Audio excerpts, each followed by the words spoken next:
Hello friends, आज हम सर्वनाम के बारे में पढ़ेंगे जो कि एचएसएससी द्वारा लिए जाने वाले हर एक एग्ज़ाम के लिए बहुत इम्पोर्टेंट टॉपिक है। चलिए स्टार्ट करते हैं।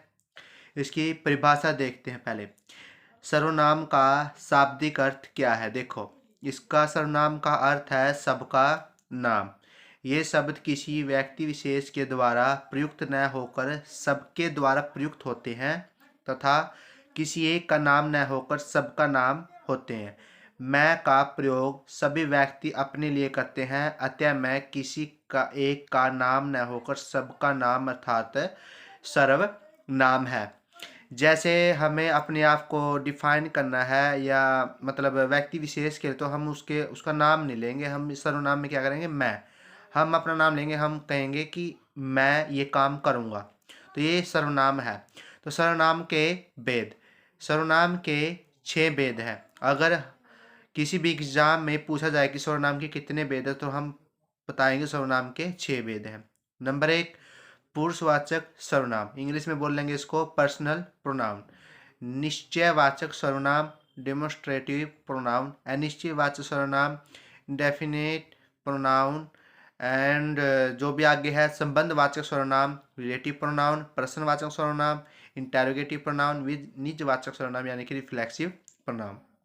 चलिए आगे इसके भेद के बारे में जानते हैं कि हम इसको कैसे डिफाइन करें। जो कि पेपर के पॉइंट ऑफ व्यू से इम्पोर्टेंट क्या है, ये हमारे पास ये निश्चितवाचक सर्वनाम, अनिश्चित, संबंधवाचक, प्रश्नवाचक और निजवाचक, क्योंकि इन्हीं सर्वनाम के एग्जाम्पल में से ही जो आज तक क्वेश्चन आए हैं एचएसएससी के द्वारा, इन्हीं में से आए हैं। एक क्वेश्चन पक्का है।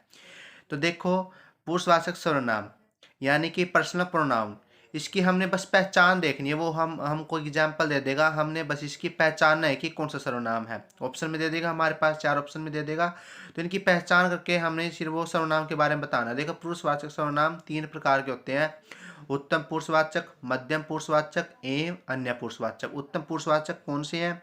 जिसमें मैं, हम, मैंने, हमने, मेरा, हमारा, मुझे, मुझको, ये आ जाए, वो क्या है? उत्तम पुरुषवाचक। और मध्यम पुरुषवाचक क्या है? तू, तुम, तुमने, तुझे, तूने, तुम्हें, तुमको, तुमसे, आपने, आपको। अन्य पुरुषवाचक क्या है? वह, यह, वे, ये, इन, उन, उनको, उनसे, इन्हें, उन्हें, इससे, उसको। ये वाले हैं क्या है? पुरुषवाचक सर्वनाम। और ये क्या है? निश्चयवाचक सर्वनाम। और अभी जो एचटेट हुआ है टीजीटी का, उसमें क्या पूछ रखा था? अनिश्चयवाचक सर्वनाम का एक एग्जाम्पल दे रखा था। इसलिए ये टॉपिक बहुत ही वेरी वेरी इंपॉर्टेंट है। तो इसको एग्जाम में जाने से पहले एक बार इस वीडियो को अवश्य ही देख के जाना फ्रेंड्स। देखो, निश्चयवाचक सर्वनाम क्या है? जो निकट या दूर की वस्तुओं को निश्चयात्मक संकेत जिन शब्दों से व्यक्त करते हैं उसे निश्चयवाचक सर्वनाम कहते हैं। हम आपको ये डेफिनेशन नहीं करनी है, आपको सिर्फ इसकी पहचान करके। पहचान कैसे? जैसे उसमें एग्जाम्पल में यानी कि जो उदाहरण देगा उसमें क्या आएगा? यह, ये, वह, वे, यानी कि इन 4 वर्ड में से एक मिलेगा आपको। तो उसमें आप कौन सा लगाओगे? निश्चयवाचक सर्वनाम। जैसे यह, ये, वह, वे, याद कैसे करोगे कि निश्चयवाचक सर्वनाम कौन सा है? यह, ये, वह, वे, तो आप ऐसे याद कर लेना। जैसे यह मेरी पुस्तक है, तो इसमें यह आ गया, तो ये क्या है? निश्चयवाचक सर्वनाम। वह उनकी मेज है, तो इसमें क्या आ गया? वह, तो यह क्या है? निश्चयवाचक सर्वनाम। तो निश्चयवाचक सर्वनाम को आप कैसे याद करोगे? यह, ये, वह, वे। चलिए नेक्स्ट देखते हैं, अनिश्चयवाचक सर्वनाम। देखो, ये एचटेट में अभी जो हुआ है 3 तारीख को टीजीटी में क्वेश्चन हुआ था, ठीक है नी? वो देखेंगे उसने क्या पूछ रखा था। अनिश्चयवाचक सर्वनाम में बस पहचान देखेंगे, यानी कि जिसमें किसी अनिश्चित वस्तु का बोध नहीं होता, मतलब निश्चित वस्तु का बोध नहीं है, उसे अनिश्चयवाचक सर्वनाम कहेंगे। बस ये आपको इसमें एग्जाम्पल देखने हैं, इसकी पहचान देखें। पहचान क्या है? जिसमें कोई या कुछ आ जाए। क्या जाए? कोई या कुछ।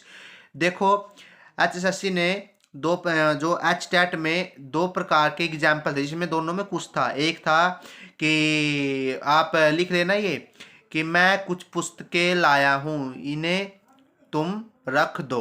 एक तो ये था, और दूसरा था दाल में कुछ काला है। तो पुस्तकें आ गई, तो पुस्तकें में वो क्या है, वो विशेष किसकी विशेषता बता रहा है, मतलब विशेषण है, कोई पुस्तकों के बारे में कह रहा है, तो वो अनिश्चयवाचक में जाएगा। तो उसमें एग्जाम्पल क्या था, उसमें था दाल में कुछ काला है।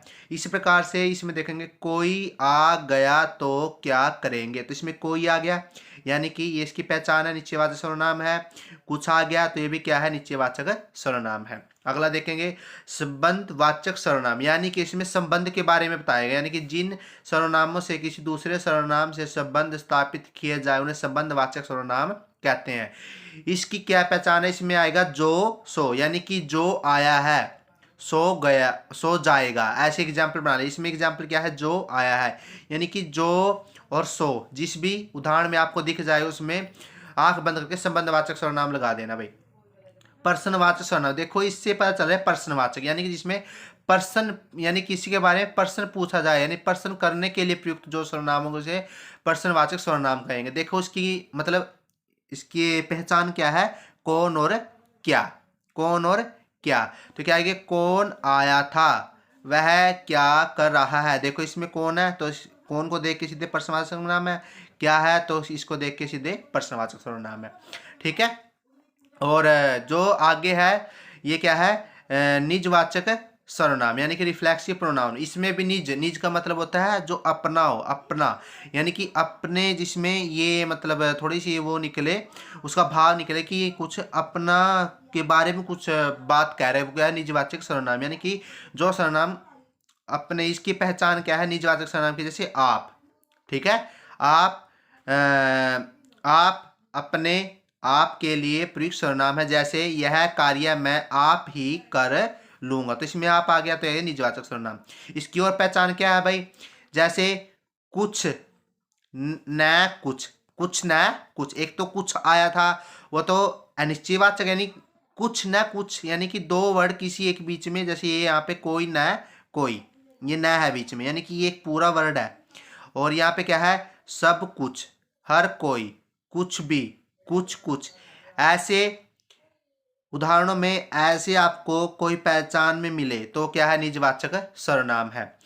तो डियर फ्रेंड्स, अगर आपको मेरा पढ़ा हुआ समझ में आया हो तो आप मेरी वीडियो को लाइक, शेयर और सब्सक्राइब जरूर करना चैनल को, ताकि आने वाली वीडियो का नोटिफिकेशन आपको जल्द से जल्द मिल जाए। और ये टॉपिक वेरी वेरी इंपॉर्टेंट है, इसमें से 1 क्वेश्चन आपको एग्जाम में जरूर देखने को मिलेगा।